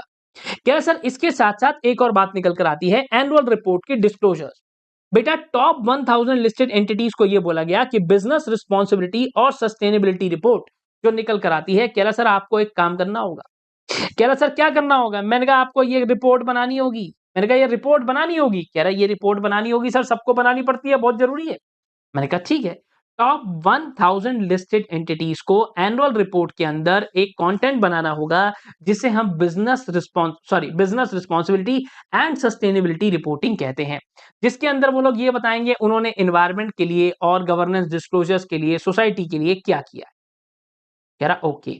कह रहा सर इसके साथ साथ बाकी बचे हुए लोग, मैंने कहा मर्जी है, करना है तो कर लो, हम आपको कौन सा मना करने वाले हैं, हम आपको कोई मना थोड़ी कर रहे हैं यार, करना है तो कर लो, हमारी साइड से कोई दिक्कत थोड़ी है। मैंने कहा ठीक है। कह रहा अब इसके साथ साथ एक और चीज निकल कर आई। अगर कोई भी ऑर्गेनाइजेशन ऐसा है जो वॉलेंट्री डीलिस्ट करना चाहता है non convertible preference shares, non convertible debt securities को, मैंने कहा ओके। कह रहा सर अब क्या करें? मैंने कहा अब मैंने आपको बताता हूं ये चलेगा कैसे। सर चलेगा कैसे ये? साइड पे बेटा छोटा-सा डायग्राम बनाऊँगा, तो थोड़ा-सा प्लीज़ मेरे साथ भरोसा करके चलते रहना। छोटा-सा लिखूँगा पर काम पूरा बन जाएगा, ये पक्का है।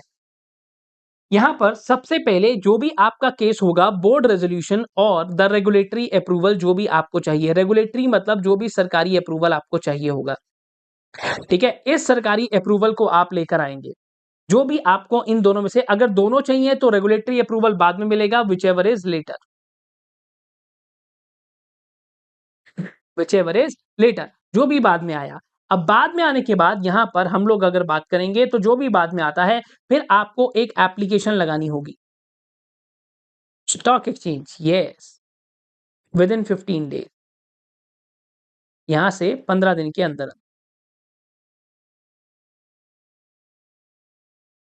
ठीक है सर।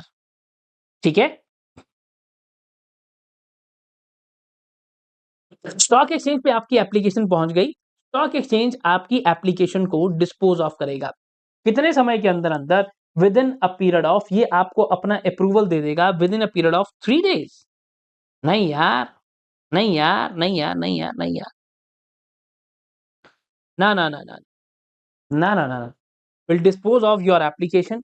एक बार आपकी एप्लीकेशन डिस्पोज ऑफ हो गई यानी कि आपको अप्रूव कर दिया गया। अगर रिजेक्ट हो गए तो खेल ही अलग हो गया ना। अगर आपको अप्रूवल मिल गया यहां से, तो अप्रूवल मिलते ही यहां से सीधा सीधा कंपनी क्या करने वाली है, नोटिस देने वाली है जो जितने भी इनके पास होल्डर्स हैं। होल्डर्स किस बात के? डिवेंचर्स के या जिस भी तरीके से हैं। अप्रूवल मिल गया, अप्रूवल मिलते ही विद इन 3 डेज, 3 दिनों के अंदर, नॉट लेटर देन 3 डेज। जैसे ही आपको ये स्टॉक एक्सचेंज ने बोला, आप गए थे यहां पर इन प्रिंसिपल अप्रूवल के लिए। सर इन प्रिंसिपल अप्रूवल तो लिस्टिंग के लिए होता है, डी लिस्टिंग के लिए भी होता है।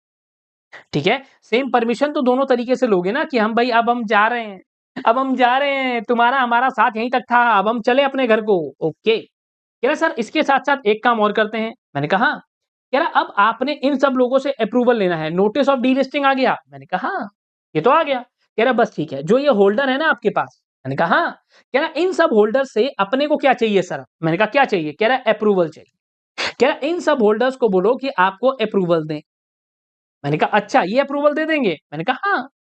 विद इन 15 डेज, जिस दिन आपने ये सारा काम कर दिया, तो आपको मैं 15 दिन का टाइम देता हूं। विद इन 15 डेज इन सबका अप्रूवल ले आओ।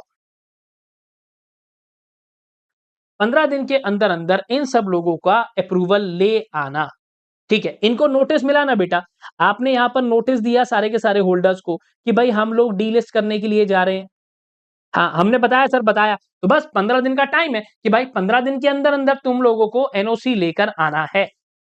ठीक है। कह रहा सर अगर मान लो अब ये सारे सिनेरियोज में बाकी बातें फेल हो जाएंगी। मैंने कहा फेल हो जाएंगी, हाँ। आपका जो डीलिस्टिंग प्रपोजल है वो फेल कर जाएगा। कब? अगर आपको in principle approval stock exchange नहीं देता, आपको जो भी आपके होल्डर्स हैं, ठीक है, होल्डर्स हैं वही आपको अप्रूवल नहीं देते, या तो फिर जो आपका डिवेंचर ट्रस्टी है वो आपको एनओसी लेटर नहीं देता, नो ऑब्जेक्शन लेटर नहीं देता।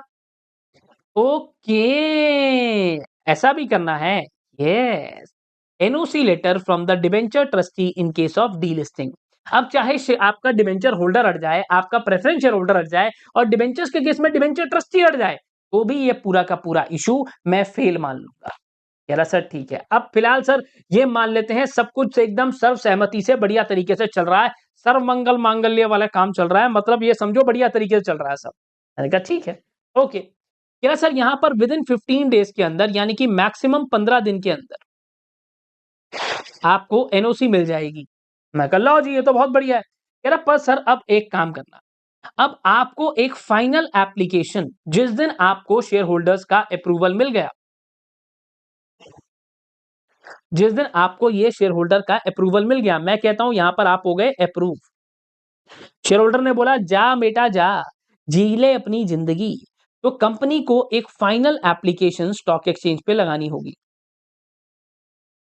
कहां पर? स्टॉक एक्सचेंज के पास।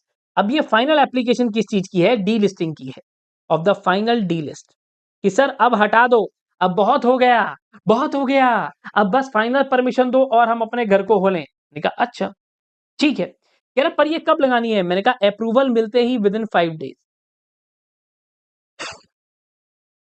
5 दिन के अंदर अंदर जैसे ही आपको अप्रूवल मिल गया, विद इन 5 वर्किंग डेज है, वैसे तो मैंने सिर्फ डेज लिख दिया है, तो बात को थोड़ा सा समझना। ठीक है, इसके साथ साथ अब स्टॉक एक्सचेंज पे गए तो stock exchange will dispose of this application with in max 15 days, maximum 15 दिन के अंदर अंदर वो आपकी एप्लीकेशन को डिस्पोज ऑफ कर देगा। मैं जानता हूं मेरे पास जगह थोड़ी सी थी, है ना, मेरे पास जगह थोड़ी सी थी, आई होप मेरी हैंडराइटिंग भी बहुत गंदी है, पर डायग्राम बनाने की जगह कम थी बेटा। अगर मैं चाहता तो यहां बना सकता था फिर, पर वो बीच में रेलेवेंस कहीं ना कहीं कम दिखती। थोड़ा सा बियर कर लो यार, यहाँ पॉज कर लो जिस बच्चे को करना है, यहाँ पॉज कर लें, हाँ पॉज कर लेते हैं। ठीक है, आगे चलते हैं। कह रहा सर अब इसके साथ साथ एक और काम आता है। मैंने कहा ठीक है, क्या काम आता है? कह रहा इसके साथ भी कुछ आता है। मैंने कहा आता है। एक और अमेंडमेंट हमने सेबी एलओडीआर के अंदर देखी। कह रहा सर जिसके लेकर हमारे पास आया सीधा सीधा अगर कोई भी लिस्टेड एंटिटी है जो नॉन कन्वर्टेबल सिक्योरिटीज को स्टॉक एक्सचेंज पर लाना चाहती है, कह रहा सर कोई दिक्कत नहीं है, कोई दिक्कत नहीं है, पर आप नई सिक्योरिटीज को लेकर आना चाहते हो ना? मैंने कहा हाँ। कह रहा ये तो न्यू वाली है। मैंने कहा हाँ। कह रहा अब जितनी भी आउटस्टैंडिंग अनलिस्टेड डेट सिक्योरिटीज हैं जो आपने पहले इशू करी थी, कहीं ना कहीं उनको भी 3 महीने के अंदर अंदर from the date of listing आपको लिस्ट करना होगा। यानी कि पुराने वाली जितनी हैं, पुराने वाली, यस, पुराने वाली जितनी भी हैं उनको भी 3 महीने के अंदर अंदर स्टॉक एक्सचेंज पे ले आओ। ठीक है। कह रहा पर सर ध्यान रखना, अगर आपके पास कोई भी इनमें से कोई एक सिक्योरिटी है, bonds under income tax act non convertible securities है, जो कि बिटवीन एग्रीमेंट ऑफ जो जैसे आप क्या करते हो, एक इंस्टीट्यूशन से बहुत पैसा ले लिया, ठीक है, एक बैंक से बहुत पैसा ले लिया, उसको डिवेंचर दे दिया, तो उसको लिस्ट करने की जरूरत नहीं है। कह रहा सर या तो फिर आपने कोर्ट या किसी रेगुलेटरी रिक्वायरमेंट के चलते अपने डिवेंचर्स इशू करे हैं, तो उनको भी लिस्ट करने की जरूरत नहीं होती है बच्चों। मैंने कहा ओके। अगर कभी भी आप इशू कर रहे हो सिक्योरिटीज, तो बस इतना ध्यान रखना कि आपको स्टॉक एक्सचेंज को सब बताना है कि मैंने क्या इशू करा है, कब इशू करा है, क्या रेट है, क्या सिक्योरिटी है, क्या चार्जेस हैं, क्या कमीशन है, क्या पीरियड ऑफ मैच्योरिटी है, पैसा कब वापस होगा, कैसे होगा, इंटरेस्ट रेट कितना है, सारी की सारी बातें आपको बतानी होती हैं बच्चों, बतानी होती हैं। यस। अब इसके साथ साथ एक काम और आता है, एक और अच्छी अमेंडमेंट जो देखने को मिलती है, इसको हटा देते हैं, यहां ले आते हैं आपको, बायबैक ऑफ सिक्योरिटी। कह रहा सर बायबैक ऑफ सिक्योरिटीज ये कैसे? मैंने कहा देखो, आपके पास बायबैक के अंदर आज तक आपने कुछ चीजें पढ़ी हैं। सबसे पहली बात, जो ऑड लॉट्स की डेफिनेशन है उसी को उड़ा दिया इन्होंने, कह रहा ऑड लॉट नहीं पढ़ाना बच्चों को, खत्म करो। मैं खत्म कर दें ऑड लॉट? हाँ।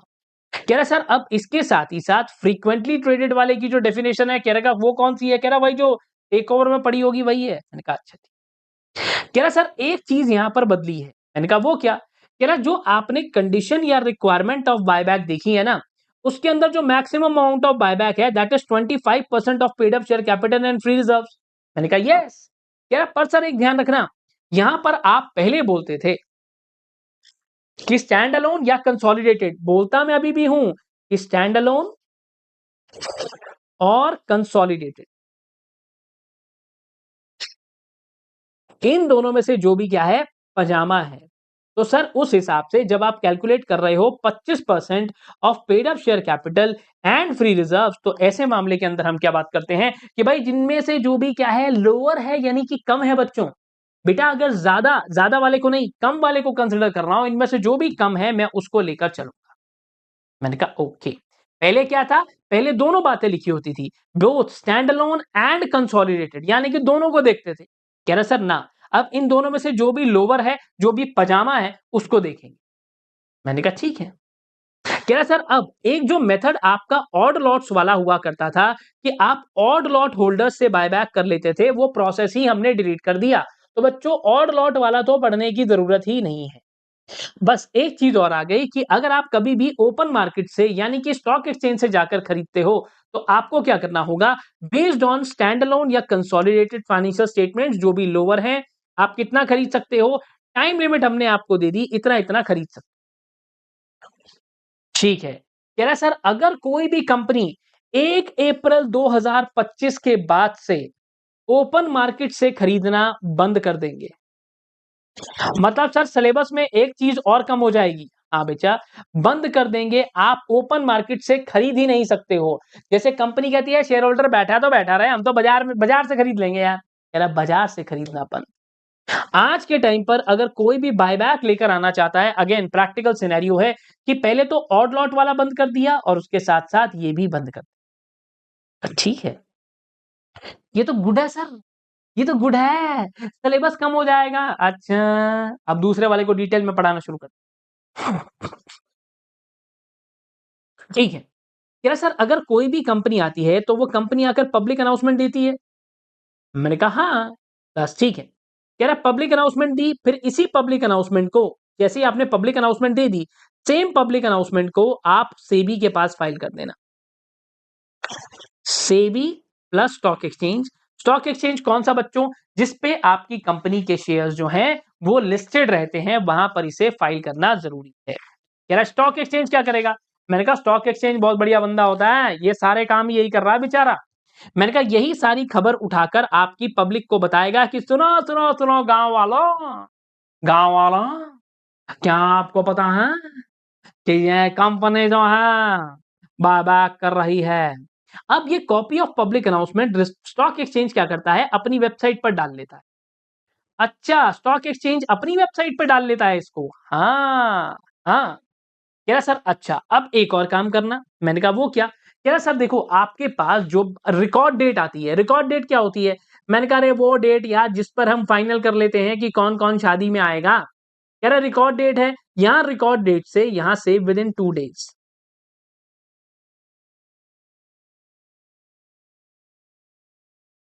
2 वर्किंग डेज के अंदर अंदर जो कंपनी है, कंपनी क्या करने वाली है? कंपनी सेबी के पास फाइल करेगी। मैंने कहा कंपनी सेबी के पास क्या फाइल करेगी जी? कह रहा कंपनी सेबी के पास फाइल करेगी within 2 days a letter of offer. Letter of offer, yes. अब ये डायरेक्टली जाएगा क्या? नहीं सर, ये जाता है मर्चेंट बैंकर के थ्रू। बस इतना ध्यान रखना, आपका मर्चेंट बैंकर से कोई भी लेना देना नहीं होना चाहिए। मर्चेंट बैंकर आपका कोई भी एसोसिएट नहीं होना चाहिए। ठीक है। अब बच्चों पर एक चीज निकल कर आती है, अगर आप यही काम टेंडर ऑफर के थ्रू कर रहे हो तो आपको कोई भी ड्राफ्ट लेटर फाइल करने की जरूरत नहीं रहने वाली। मैंने कहा ओ, कह रहा टेंडर ऑफर से जा रहे हो या मतलब कैसे जा रहे हो? मैंने कहा कैसे भी जा सकते हैं। कह रहा टेंडर ऑफर से अगर आप जाओगे तो आपको जरूरत नहीं है ये सब करने की। ठीक है, ठीक है। कह रहा अब रिकॉर्ड डेट आ गई, यहां से विद इन 2 वर्किंग डेज आपने ये काम कर दिया। कह रहा रिकॉर्ड डेट से एक और काम करेंगे। मैंने कहा वो क्या? कह रहा सर रिकॉर्ड डेट से with in 4 working day, with in 4 working days आपका बायबैक ऑफर पीरियड,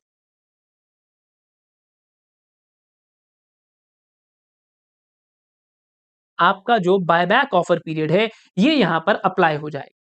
मैंने कहा ठीक है, खुल जाना चाहिए। कह रहा हाँ सर, बिल्कुल भी। कह रहा आपके यहाँ पर आपने पब्लिक अनाउंसमेंट दे दी। मैंने कहा हाँ। कह रहा not later than 4 working days from the record date.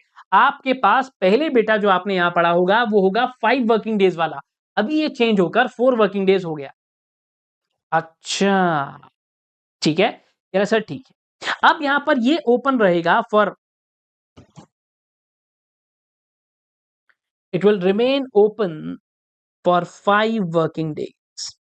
5 working days के लिए आपका बायबैक पीरियड ओपन रहेगा। बच्चों इससे पहले बेटा जो आपने पढ़ा था दैट वाज 10 वर्किंग डे। ये रेगुलेशन में फिर से बदलाव आया। पहला बदलाव आया कि यहां पर हमने एक चीज टॉपिक बदला और यहां पर एक, ओके, ठीक है। As prior to this amendment requirement 10 दिन की हुआ करती थी। कह रहा सर अब इसके बाद हम लोग क्या करेंगे? मैंने कहा भाई जिस तरीके से आपने यहां पर काम कर दिया अब आपके पास ऑफर पीरियड के अंदर लोग तो आ जाएंगे। कह रहा हाँ। कह रहा सर सबसे पहले अब आपको कंप्लीट करनी है वेरिफिकेशन कि जो भी बंदा आया है शेयर्स लेकर क्या वो असली नोट लाया है, क्या वो असली चीजें हमारे पास लेकर आया है या नहीं। मैंने कहा ठीक है। अब यहां पर अब फंडा क्या है? कह रहा सर यहां पर वेरिफिकेशन कंप्लीट करनी है again with in 5 working day. यहाँ ओपन था आपका ऑफर, क्लोज हो गया। क्लोज होने के बाद हम आपको विद इन 5 वर्किंग डेज देंगे बेटा। 5 वर्किंग डेज में आपको यहां पर देने वाला हूं। पर बच्चों ध्यान रखना, यहां पर फिर से चेंज आ गया क्योंकि यहां पर आपने जो पढ़ा होगा वो होगा 7 वर्किंग डे। हाँ, है ना? तो वेरिफिकेशन कंप्लीट कर ली। हाँ, वेरिफिकेशन कंप्लीट कर ली, बस ठीक है। अब वेरिफिकेशन कंप्लीट करने के बाद हम क्या करेंगे? डिस्ट्रॉय, डिस्ट्रॉय कर देंगे, सब कुछ डिस्ट्रॉय कर देंगे। कंपनी पूरे तरीके से रजिस्ट्रार, मर्चेंट बैंकर इन लोगों के सामने कह रहा सर पूरे तरीके से विद इन 15 डेज, जिस दिन आपने यहां पर एक्सेप्ट कर लिया, क्लोज कर लिया मींस आपने एक्सेप्ट कर लिया, एक्सेप्ट करते ही यहां से पूरा with in 15 days, with in 15 days from acceptance आप क्या कर दोगे? You will destroy.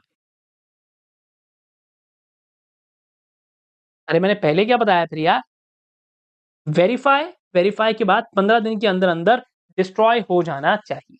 यहाँ पर डिस्ट्रॉय अगर मैं नहीं भी लिखूं तो भी वैसे बात जम जाएगी।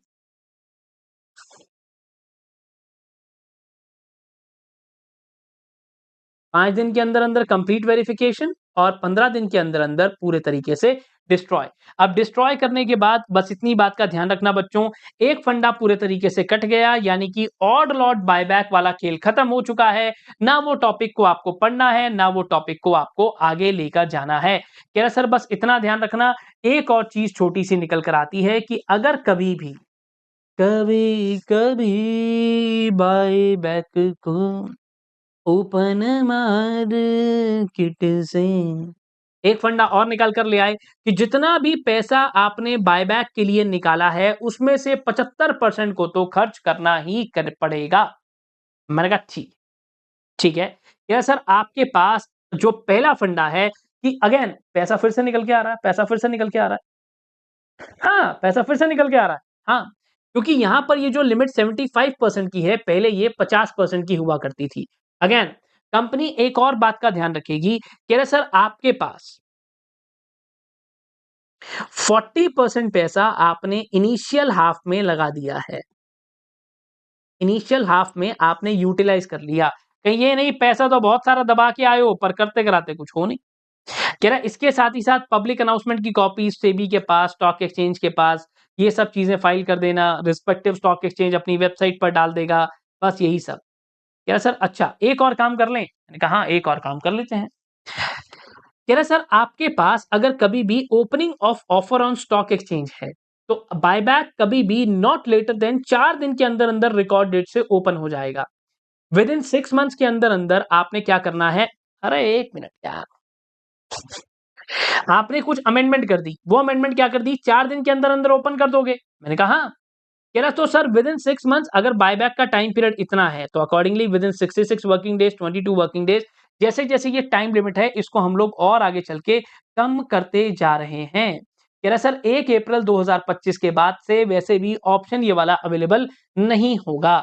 बस ऐसा ज़रूर है अगर आपका ऑप्शन पुराना चलता हुआ आ रहा है, तो मैं आपको कुछ नहीं कहूँगा। पुराना चलता हुआ आ रहा है, कुछ नहीं कहूँगा। मैंने कहा मैं कुछ नहीं कहूँगा, पुराना चलता हुआ अगर आ रहा है, तो मेरे को कोई प्रॉब्लम नहीं है। आराम से ऐश करो। कह रहा सर फिर बुक बिल्डिंग से अगर जा रहे हो तो 2 दिन के अंदर-अंदर पब्लिक अनाउंसमेंट देना मत भूलना। From the date of board of directors और शेयर होल्डर रेज़ोल्यूशन जो भी आपका सिनेरियो है, आप एक मर्चेंट बैंकर को अपॉइंट करोगे और साथ ही साथ पब्लिक अनाउंसमेंट भी दोगे कि गाँव वालों सुनो, सुनो, सुनो, हम लेकर आ रहे हैं एक पब्लिक बायबैक ऑफर। कह रहा सर इसके साथ अब हम लोग आते हैं थोड़ा-सा और आगे, जिसके अंदर हमारे पास म्यूचुअल फंड वाले के अंदर एक बहुत छोटा-सा टॉपिक है, जिसे हम कहते हैं बच्चों लिक्विड नेटवर्थ।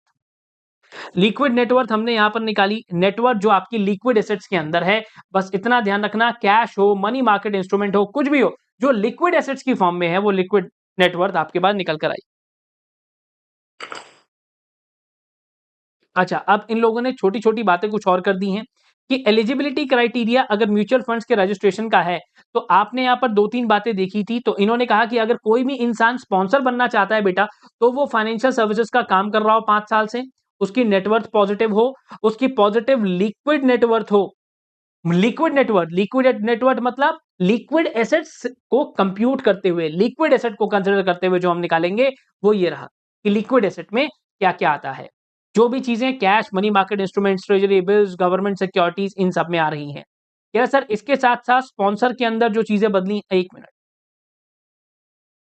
जिसके आपके पास कम से कम भी नेट प्रॉफिट हो after depreciation, interest and tax हर साल के अंदर आपके पास कहीं न कहीं एवरेज नेट प्रॉफिट जो देखने को मिल रहा है, कह रहे सर पिछले 5 साल का देखूँगा कम से कम 10 करोड़ होना चाहिए। पिछले 5 साल का 10 करोड़, यस। पर अगर आप ऊपर की रिक्वायरमेंट अगर फुलफिल कर गए तो बल्ले-बल्ले। अगर आप फुलफिल कर गए तो बल्ले-बल्ले, अगर आप फुलफिल नहीं कर पाते हो तो मैं आपको यहाँ ले आऊँगा। ठीक है। यानी कि एसेट मैनेजमेंट कंपनी जो आपकी है वो कैपिटलाइज़ करेगी और उसकी जो कैपिटलाइज़ करने वाली है, उसकी नेटवर्थ कम से कम भी 150 करोड़ होनी चाहिए। जो आपका शेयर होल्डिंग एक्सटेंट है, जो आपका कैपिटल कंट्रीब्यूशन है एसेट मैनेजमेंट कंपनी के अंदर, वो कितना होगा 150 करोड़ रुपीस और उसको हम ताला लगा देंगे, लॉक इन लगा देंगे for a period of 5 year. Asset management company में जितना पैसा आपने लगाया 5 साल के लिए उस पे कंडे लगा देंगे, ताला लगा देंगे। सो देखो सिंपल सा है, कंफ्यूज मत होना कि स्पॉन्सर ने जो पैसा एएमसी पर लगा दिया, उस पैसे को मैं सिर्फ इतना कह रहा हूं कि भैया ठीक है, तेरा जो भी पैसा है जो तूने कैपिटल कंट्रीब्यूशन की फॉर्म में लगाया ना, उसे 5 साल के लिए कुंडी लगाऊंगा बस, 5 साल के लिए लॉक कर दूंगा। ठीक है, कह रहा इसके साथ ही साथ अच्छे खासे पढ़े लिखे लोग लेकर आना अपनी कंपनी में, जो CEO, CFO, company secretary, CIO इन सबको बनाओगे। कह रहा इसके साथ ही साथ कुछ बातों का और ध्यान रखना, आपके ऊपर बहुत ही जल्दी चलकर आपको एक हम स्पॉन्सर के ऊपर minimum positive liquid net worth, minimum capitalisation of AMC, साथ ही साथ ये सारी चीजों को लेकर भी आपको और फंडे पता चलेंगे, उनको भी फुलफिल करना मत भूल। मैंने कहा ठीक है। कह रहा आपके जो एक्विजिशन, जो आपका स्टेक एग्जिस्टिंग एएमसी के अंदर है, वो कम से कम भी बराबर होना चाहिए 150 करोड़ रुपए के और 5 साल का लॉक इन। कह रहा पर सर इसके साथ और चीज का ध्यान रखना। मैंने कहा वो क्या? कह रहा अगर आपको कल को जो आपका स्पॉन्सर है और स्पॉन्सर कहता है कि नहीं यार मुझे इस म्यूचुअल फंड के साथ नहीं रहना, स्पॉन्सर म्यूचुअल फंड को कहता है नमस्कार आदाब राम राम, नहीं करना मेरे को तुम्हारे साथ काम, भागो तुम यहां से हो, तो अगर ये चाहे तो डिस एसोसिएट भी हो सकता है from AMC. Oh sorry, mutual fund का तो वो मालिक है यार, मैं भी क्या लिख रहा हूँ, म्यूचुअल फंड तो उसका अपना है। स्पॉन्सर एएमसी के साथ कहता है मेरे को तेरे को काटा मारना है। मैंने कहा ठीक है, ठीक है। कह रहा सर अब एक काम करना, आपके पास अगर कभी भी ऐसा होता है तो आपको इस बात को इंश्योर करना है कि अगर ऐसा कुछ हो रहा है तो कोई भी शेयर होल्डर वो है, तो उसकी शेयर होल्डिंग, कोई भी शेयर होल्डर अगर आपको देखने को मिल जाता है, the share holding of any share holder is less than 10%। कह रहे दूसरी बात, अगर कभी भी आप खुद को डिस एसोसिएट कर रहे हो तो सामने वाली ऐसे जो एएमसी है एसेट मैनेजमेंट कंपनी में जो बोर्ड ऑफ डायरेक्टर्स हैं उसमें से एट लीस्ट 2/3 इंडिपेंडेंट होंगे। मैंने कहा लो जी यार। कह रहा अब सर एक और चीज़ का ध्यान रखना, अगर आप इन कंडीशंस को ऊपर वाली को फुलफिल कर गए, तब तो बहुत अच्छी बात है। सर एक बार फिर से हो जाए ना, लो फिर से हो जाए। डिसएसोसिएट करना चाहते हो, कर सकते हो, कोई भी मना नहीं है। अगर आप डिसएसोसिएट करते हो, तो कह रहा है सर आपके पास जो एएमसी है ऑफ एक्जिस्टिंग म्यूचुअल फंड, वही आपके सेम म्यूचुअल फंड का स्पॉन्सर बनने का काम भी कर सकती है। कह रहा इसके साथ-साथ मैंने क्या बताया, जो भी आपके पास डिसएसोसिएट हो रहे हो, तो कोई भी शेयर होल्डर अगर उसके पास है, तो उसकी शेयर होल्डिंग 10% से कम अपने आप होनी चाहिए। ठीक है? 10% से कम होनी चाहिए। दूसरा, बोर्ड ऑफ डायरेक्टर्स 2/3 होने चाहिए। मान गए अगर आप हमारी बात तो अच्छी बात है, नहीं माने तो कह रहा सर आपके पास आपको कहीं न कहीं एक नई एंटिटी को स्पॉन्सर बनाना पड़ेगा। The new entity may become sponsor of the mutual fund. उसके लिए अलग शर्तें हम आपको बताएँगे, अलग तरीके आपको बताए जाएँगे। मैंने कहा ओके। कह रहा सर अगर आपने किसी एक कंपनी को उठाकर किसी एक म्यूचुअल फंड का ट्रस्टी बना दिया बच्चों, तो कह रहा सर ठीक है कंपनी है। मैंने कहा हाँ। कह रहा इस कंपनी का जो चेयरपर्सन है, अगर आपने कंपनी को बना दिया तो इस कंपनी का जो चेयरपर्सन है he should be an independent director.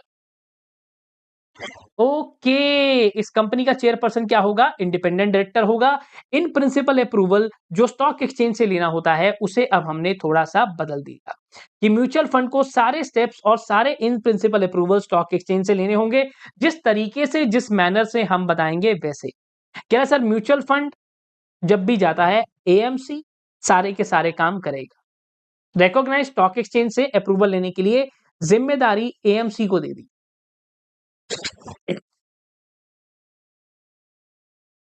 Okay that's it. इसके साथ ही साथ अमेंडमेंट्स खत्म होती हैं बच्चों। अमेंडमेंट्स खत्म, यस अमेंडमेंट्स खत्म। इसके साथ ही साथ अगर बच्चा पार्टी को कोई भी डाउट किसी भी तरीके का है तो मुझसे पूछना ना भूलें। तब तक के लिए bye bye, take care of yourself. मिलते हैं अगली क्लास में। Please stay tuned.